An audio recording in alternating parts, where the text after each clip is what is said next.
Halo guys, jumpa lagi dengan saya Naila di pembahasan materi. Jangan lupa tonton sampai akhir dan jangan lupa subscribe ya. Kita di sini akan mempelajari tentang bab 3, menerapkan proses produksi massal. Yang A yaitu mengenali produksi massal. Produksi ini dapat dilakukan dengan dua jenis, yaitu produksi barang dan produksi jasa.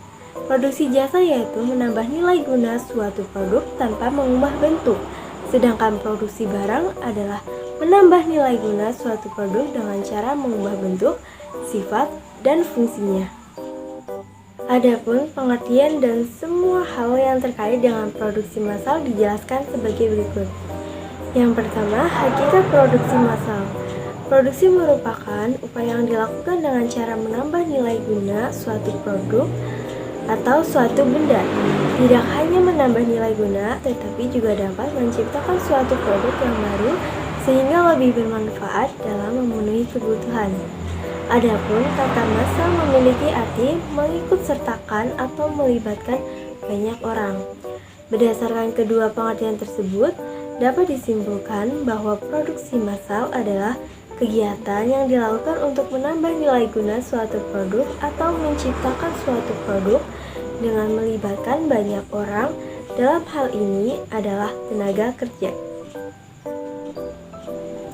Yang kedua yaitu ciri-ciri produksi massal.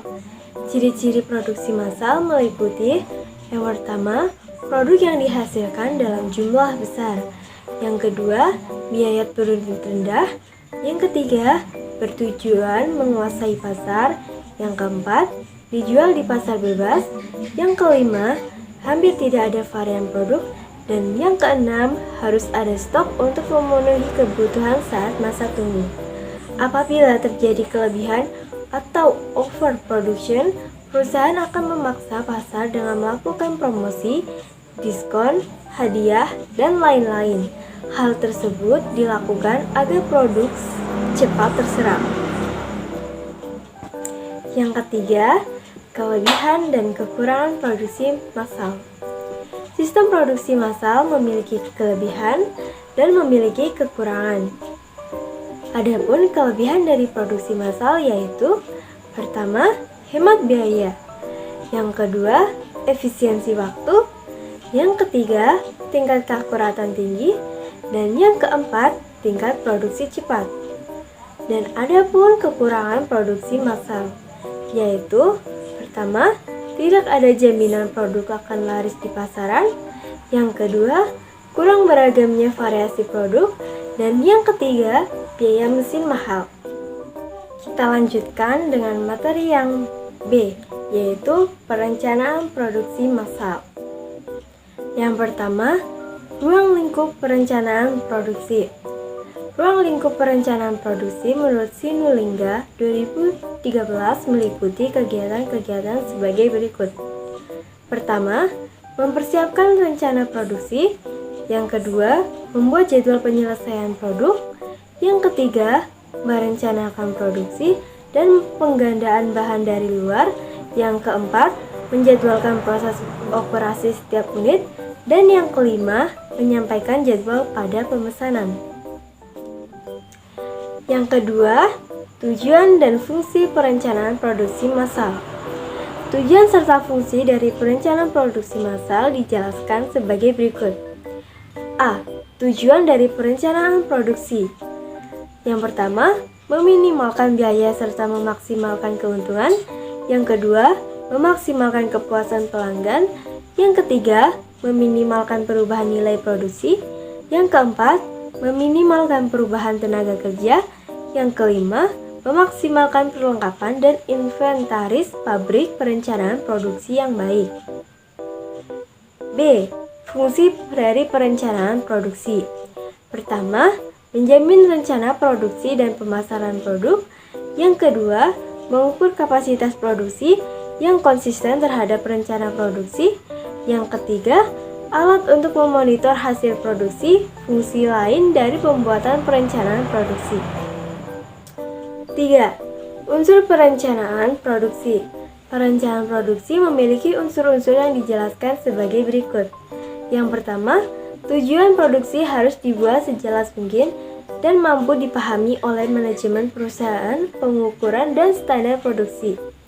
Artinya, perencanaan produksi tidak hanya dilakukan atas tujuan tetapi juga harus mengukur kemampuan konsumen dalam menyerap produk tersebut.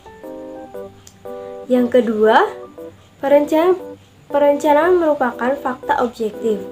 Perencanaan produksi harus apa adanya dan memiliki pemikiran yang cukup rasional, bukan hanya sebagai angan-angan. Yang ketiga, perencanaan harus dapat diukur. Artinya, walaupun hanya perkiraan, namun perkiraan tersebut adalah benar dan tentu tidak menimbulkan kerugian pada perusahaan. Yang keempat, tahap awal pelaksanaan produksi.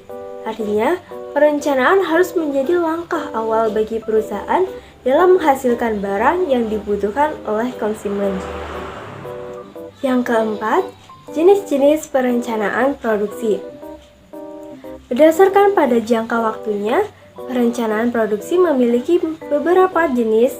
Beberapa jenis perencanaan produksi tersebut dijelaskan sebagai berikut. Yang pertama, perencanaan jangka panjang, long range planning. Perencanaan jangka panjang merupakan perencanaan produksi lebih dari 1 tahun bahkan hingga 5 tahun mendatang. Yang kedua, perencanaan jangka menengah atau medium range planning. Perencanaan jangka menengah merupakan perencanaan yang dibuat untuk kegiatan produksi selama 2-3 tahun mendatang. Yang ketiga, perencanaan jangka pendek, short range planning.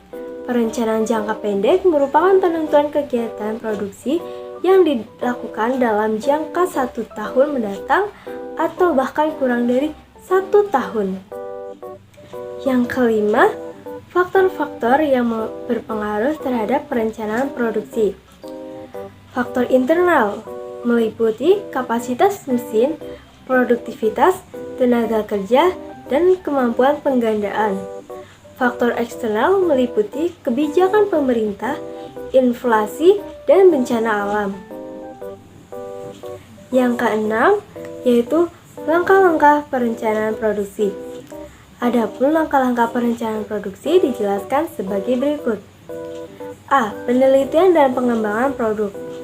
Penelitian proses produksi merupakan penelitian yang dilakukan perusahaan dengan tujuan perbaikan terhadap proses produksi yang sedang berjalan.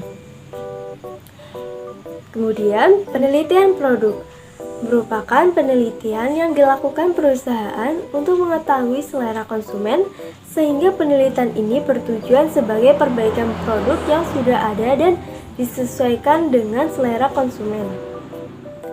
B. Mencari gagasan dan seleksi produk. Mencari gagasan yaitu tahap dalam mencari gagasan-gagasan dalam rangka pengembangan produk. Menyeleksi produk yaitu tahapan untuk memilih gagasan-gagasan yang masuk atau yang terbaik berkaitan dengan pengembangan produk. Desain produk pendahuluan yaitu perlu dibuat sebelum menentukan desain produk yang sebenarnya.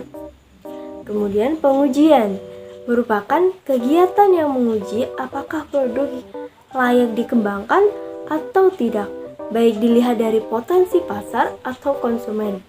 Kemudian desain akhir. Desain akhir dibuat apabila hasil pengujian produk layak dikembangkan. C. Menetapkan skala produksi. Yang pertama, penetapan waktu. Yang kedua, penetapan kualitas. Yang ketiga, menghitung biaya. Keempat, penetapan tenaga kerja. Kelima, penetapan peralatan. Dan keenam, penetapan bahan baku, tahapan skala produksi antara lain routing, scheduling, dispatching, dan follow up. Tadi ada ringkasan materi dari bab 3 yaitu menerapkan proses produksi massal. Maaf jika banyak kesalahan dalam pengucapan. Sekian dan terima kasih. Jangan lupa subscribe dan sampai jumpa lagi.